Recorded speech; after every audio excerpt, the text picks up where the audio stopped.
రాత్రికాల ప్రార్థన. సర్వోన్నతమైన స్థలములలో ఆసీనుడివై ఉండి నిత్యము వేవేల దేవదూతల చేత పరిశుద్ధుడు పరిశుద్ధుడు పరిశుద్ధుడు అని కొని ఆడబడుతున్న మా ప్రియ పరలోకపు తండ్రి, మీ యొక్క కృప కలిగిన నామాన్ని బట్టి స్తోత్రాలయ స్తుతులు చెల్లించుకుంటున్నాం. ప్రభువా, ఉదయకాల సమయం నుంచి కూడా ఈ రాత్రి వరకు కూడా ప్రతి నిమిషము కూడా నాయన మమ్మల్ని రక్షించింది, మమ్మల్ని కాపాడింది అయ్యా, మాకు క్షేమాన్ని దయచేసింది కేవలము కూడా మీరు మాత్రమే నాయన. ఈ రాత్రిన మేమందరము కూడా మీ సన్నిధిన చేరి మొరబెడుతున్నాము తండ్రి. అవును నాయన, ఈ రోజున ప్రతి ప్రయాణము, ప్రతి పని, ప్రతి ఒక్క క్రియలో కూడా మాకు తోడై ఉన్నారు నాయన. క్షేమాన్ని దయచేశారు, బలముతో, శక్తితో, ఆరోగ్యముతో నింపారు నాయన. తగిన సమయంలో జ్ఞానం ఇచ్చి నడిపించారు. ప్రభువా, మాకు ఇది లేదు అని మొరబెడుతుండగా ఆ సమయంలో వాటిని దయచేసి మమ్మల్ని సంతృప్తి పరిచినందుకు, సంతోషింపజేసినందుకు స్తోత్రాలు నాయన. స్తుతులు చెల్లించుకుంటున్నాం. ప్రభువా, కుటుంబంతో కలిసి ఈ విధంగా ప్రార్థించుకునే ఈ ధన్యత కలగజేసినందుకు మీకే స్తోత్రాలు, స్తుతులు చెల్లించుకుంటున్నాం నాయన.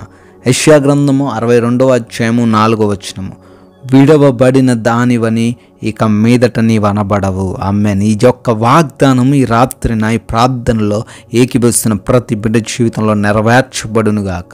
అవునైనా ఏ బిడ్డ అయితే ప్రభువా ఈ రోజున విడువబడిన స్థితిలో ఉన్నారో, ఎవరైతే ఒంటరితనాన్ని అనుభవిస్తున్నారో, ఎవరైతే మాకెవ్వరూ లేరు, ఎటువంటి సహాయము లేదు అని కృంగిపోతున్న స్థితిలో ఉండి ఆలోచన చేస్తూ తండ్రి ఆత్మహత్యల అనే ఆలోచన ద్వారా ప్రేరేపించబడతా ఉన్నారు అయ్యా, వారితో మాట్లాడుతున్నారు తండ్రి. అయ్యా, ఇక మీదట నీవు విడువబడిన దానవనవు అంటున్నారు తండ్రి. అయ్యా, బిడ్డలకు మీరు తోడై ఉన్నారు. బిడ్డల జీవితంలో ప్రతి కష్టాన్ని మీరు తీర్చగలరు. బిడ్డలకు మీ యొక్క సహాయము నిరంతరము ఉంటుందని నాయన బిడ్డలో ధైర్యాన్ని కలగచేయండి అయ్యా. అయ్యా, వారికి మీరు తోడై ఉండగా ఏ ఒక్కరు కూడా, ఏ ఒక్క ప్రమాదము కూడా వారిని చేరదని, వారిని ముట్టదని, వారికి హాని కలిగించదని నాయన ఈ రాత్రిన ప్రతి ఒక్క బిడ్డను కూడా బలపరిచి స్థిరపరచమని, సంతోషింప చేయమని ప్రార్థిస్తున్నాము నాయన. ఈ రాత్రి సమయంలో ఈ ప్రార్థనలో తండ్రి ఎంతో నమ్మకంతో, విశ్వాసంతో ఏకీభవిస్తున్న ప్రతి బిడ్డను, ప్రతి కుటుంబాన్ని బట్టి అడుగుతున్నాం. వారందరినీ కూడా పేరు పేరున దీవించండి, ఆశీర్వదించండి. వారికి ఉన్న కష్టాలు, బాధలు, సమస్యలు, ఇరుకులు, ఇబ్బందులు అన్నిటిలో నుంచి కూడా అయా విడుదల దయచేయమని అడుగుతున్నాం. ముఖ్యంగా ప్రార్థిస్తున్నాం ప్రభు, ఎంతోమంది అనారోగ్యముతో ఉన్నారు నాయన. హాస్పిటల్స్లో ఉన్నారు, ఐసీయూల బెడ్ల పైన ఉన్నారు తండ్రి. గృహాల్లో లేవలేనటువంటి స్థితుల్లో ఉన్నారయ్యా. మానసికంగాను శారీరకంగాను అనేకమైన రుగ్మతల చేత పీడింపబడుతూ బాధించబడుతుండగా అయా మీ యొక్క హస్తమును వారిపై ఉంచి సంపూర్ణమైన స్వస్థత ప్రతి ఒక్క బిడ్డకు ఈ రాత్రిన దయచేయమని అడుగుతున్నాము తండ్రి. సాక్షులుగా నిలవబెట్టుకోమని ప్రార్థిస్తున్నాం ప్రభువా. అదేవిధంగా కుటుంబంలో తండ్రి కష్టాలయ్యా, గొడవలు ప్రభువా, అయా భార్యాభర్తల మధ్య విభేదాలు నాయన, ఒకరంటే ఒకరికి ద్వేషము నాయన, అయా తల్లిదండ్రుల మధ్య, బిడ్డల మధ్య విభేదాలు నాయన, ఒకరంటే ఒకరికి కోపం ప్రభు. అటువంటి స్థితిలో నుంచి బిడ్డల హృదయాలను మార్చి ప్రేరేపించండి అయ్యా. ప్రేమతో జీవించుటకు సహాయం దయచేయండి. అందరూ నా వారే, నా సొంత వారే అనే భావన వారి హృదయంలో కలగజేయమని ప్రార్థిస్తున్నాం ప్రభువా.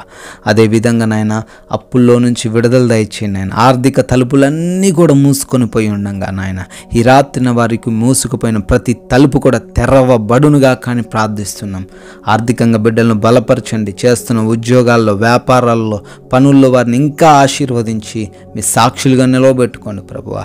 తండ్రి ప్రార్థిస్తున్నాం నాయన, ఎవరైతే కోర్టు కేసుల్లో ఉండి కన్నీరు గారుస్తున్నారో తండ్రి విడుదల దయచేయండి నాయన. అయా ఉద్యోగాల కోసం మొరబెడుతున్నారు, కాంపిటేటివ్ ఎగ్జామ్స్కి ప్రిపేర్ అవుతున్నారు, సహాయం అనుగ్రహించండి. జాబ్స్ దయచేయండి ప్రభువా. అయా వివాహాల విషయంలో తండ్రి మీ చిత్తం ఏమైతే ఉన్నదో ఆ చిత్తాన్ని త్వరలో నెరవేర్చమని బ్రతిమాలుతున్నాం ప్రభువా. ప్రభువా, గర్భఫలం లేక అవమాన భారం వస్తున్న ప్రతి బిడ్డను బట్టి ప్రార్థిస్తున్నాం. వారందరినీ తండ్రి దర్శించండి, గర్భఫలం దయచేయండి నాయన. విదేశాల్లో ఉన్న ప్రతి బిడ్డకు కూడా మీ సహాయం అనుగ్రహించండి. బిడ్డలు ఒంటరిగా ఉంటుండగా మీరే వారికి తోడై ఉండమని ప్రార్థిస్తున్నాం ప్రభువా. అయా వీసాల విషయంలో, పాస్పోర్ట్స్, ఇమిగ్రేషన్స్ విషయంలో, లోన్స్, ఇంకా ఎటువంటి వాటికైతే వారు అప్లై చేసుకొని ఉన్నారు అవన్నీ కూడా మీరే వారికి అనుగ్రహించమని అడుగుతున్నాం నాయన. ఈ రాత్రి సమయంలో ప్రయాణిస్తున్న బిడ్డలు ఉన్నారు, పనులు చేసుకుంటున్న వారు ఉన్నారు నాయన. వారందరికీ మీరు తోడై ఉండి క్షేమాన్ని దయచేయమని దేశాన్ని జ్ఞాపకం చేసుకుంటున్నాం, బిడ్డలను జ్ఞాపకం చేసుకుంటున్నాం, దేశ సైనికులను వారి కుటుంబాలను జ్ఞాపకం చేసుకుంటున్నాం నాయన. వారందరికీ ఈ రాత్రి మీ యొక్క కాపుదల దయచేయమని అయా మరొకసారి మా గృహాల చుట్టూ కూడా ఈ యొక్క రాత్రి సమయంలో మీకు అగ్ని కంచె వేసి మమ్మల్ని భద్రపరిచి మంచి నిద్రతో సంతృప్తి పరచమని ప్రార్థిస్తున్నామయ్యా. పీడ కలల సమస్యలు, నిద్రలేమి సమస్యల నుంచి కూడా తండ్రి విడుదల దయచేయండి అయా. అపవాది, దొంగలు, శత్రువులు ఎవరు కూడా నాయన వారి గృహాల దరికి చేరకుండా, వారిని ముట్టకుండా మీరే రాత్రంతను కాపాడమని, ఎటువంటి ఆలోచనలు, భయాలు లేకుండా ప్రతి బిడ్డ కూడా సుఖవంతమైన నిద్రను కలిగి ఉండుటకు కృప చూపించుమని తండ్రి మీ చిత్తమైతే మరలా ఉదయకాల సమయాన్నే మేమందరం మీ సన్నిధిన చేరి మిమ్మల్ని స్తుతించుకునే ధన్యత కలగజేయమని ప్రేమ కలిగిన యేసుక్రీస్తు వారి నామములో ప్రార్థన అడుగుతున్నాం తండ్రి. ఆమేన్.